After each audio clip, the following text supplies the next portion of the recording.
Hi, BrenTech here, where tech is made simple. So Google has announced quite a significant and major update for Google Translate, where Translate is going to be getting Gemini-powered AI, which according to the announcement is capable of turning your headphones into a live translation device. So if you are dependent on this functionality, this may be a nice move in the right direction.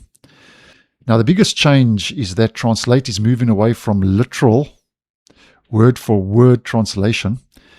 And this is all thanks to Gemini's new native speech-to-speech capabilities, which apparently can now preserve the tone, emphasis, and cadence of the speaker. That's where the biggest change and difference is taking place.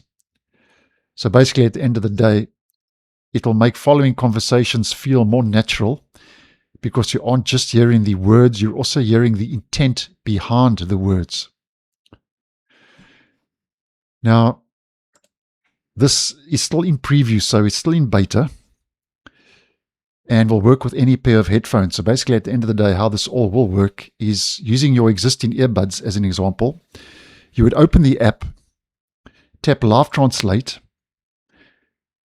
so you can detect language, your language, click on Start, and then you can then hear what's taking place around you in regards to a conversation in your preferred language. So here's just an example of that. So basically in real time, you can see it's live translating using the tone and the emphasis and cadence, basically the intent behind the words.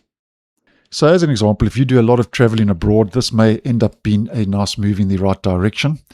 And the Live Translate headphone beta is available now on Android in the United States, Mexico, and India, which according to Google carries support for over 70 languages. And if you are on iOS, Google says you're going to have to wait until 2026 to get it rolling out on iOS. So thanks for watching, and I'll see you in the next one.